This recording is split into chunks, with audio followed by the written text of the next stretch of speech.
শুধু মুখে এরকম চাটপাটা শুকনো আমের আচার খেতে কি তোমারও ভালো লাগে? তাহলে রেসিপিটা দেখে নাও। এখানে আমি কাঁচা আম নুন হলুদ দিয়ে 5 দিনের জন্য ভালো করে কড়া রোদে এরকম শুকিয়ে নিয়েছি। মশলার জন্য এখানে নিয়েছি 2 টেবিল স্পুন মৌরি, 1 টেবিল স্পুন সাদা সর্ষে, 1 টেবিল স্পুন কালো সর্ষে, 1 টেবিল স্পুন গোটা জিরে, 1 টেবিল স্পুন গোটা ধনে, 1/4 টেবিল স্পুন মেথি আর শুকনো লঙ্কা কয়েকটা। এখন এগুলো শুকনো খোলায় দিয়ে 1 মিনিটের জন্য একটুখানি রোস্ট করে নিতে হবে। তারপর মিক্সিতে দিয়ে এটাকে গুঁড়ো করে নিতে হবে।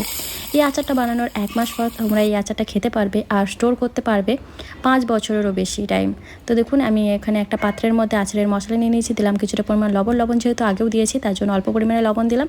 দিয়ে দিলাম হলুদ গুঁড়ো, কাশ্মীরি রেড চিলি পাউডার, অল্প পরিমাণে হিং আর প্রিজারভেশনের জন্য এখানে অ্যাড করছি হোয়াইট ভিনিগার। আপনারা লেবু রস ব্যবহার করতে পারেন।